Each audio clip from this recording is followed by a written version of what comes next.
Ngayong araw nga ho ay magagawa tayo ng isang masarap na fried rice gamit ang rice cooker. So kinakailangan natin ng 2 cup ng bigas. So ito ay lilinisan natin syempre ng malinis na tubig. So yan, hugasan muna natin siya para sigurado tayo na malinis yung ating lulutuing fried rice. So pagkatapos natin hugasan, itapon natin yung pinakatubig nito at magdagdag tayo ng tubig. And syempre mineasure ko lang siya.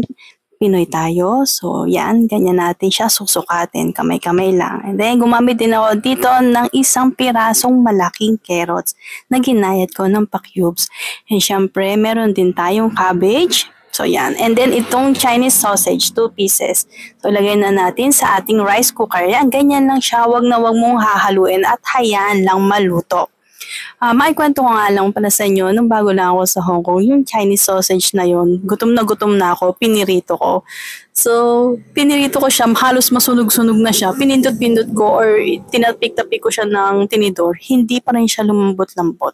Yung pala, hindi siya ganun iluluto pag ganyan sa rice cooker. Hindi siya paprito. Akala ko kasi kagaya ng mga sausage dito sa atin sa Pinas. Hindi pala. So, naubos talaga yung oras ko doon kakaluto dito sa sausage na to ng paprito. Hindi naman pala maluluto. So, bakit ginagawa natin? So, yan.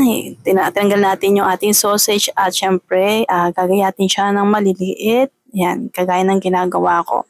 Ginahit ko lang siya ng maliliit and then after natin gayatin, ibabalik natin doon sa ating niluluto, doon sa ating rice cooker.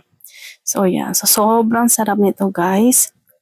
Ito yung healthy na, as in less oil. Tapos okay, kita nyo naman. So yan, saka natin siya haluin. O diba, ang ganda ng texture noong pagkakaluto ng ating bigas. So after niya, nakadepende sa inyo kung maglalagay kayo ng mga soy sauce. Ayan, pinilagay akong sweet soy sauce. So, sobrang sarap nito lalo. And then, syempre, pwede rin kayo mag-add ng iba't ibang vegetable. Nakadepende naman yun sa inyo. Pwede rin kayo mag-add ng mga itlog. Yan. So, hindi na ako naglagay dyan.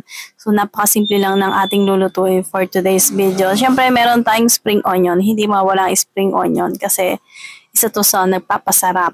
Yan. And maganda rin siyang pang-garnish sa ating mga niluluto. So, yan, halu-haluin lang natin and ready to serve na to.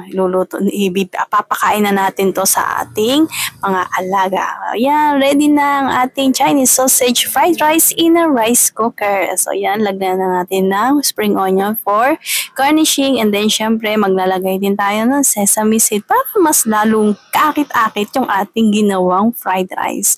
Yun lang guys. Salamat sa panonood. Happy eating. So, yan, kakain na kami. So, try nyo na to kasi napakadali lang. Iiwanan nyo na lang sa rice cooker yung inyong mga fried rice na gagawin. So, yan, must try talaga itong recipe na to.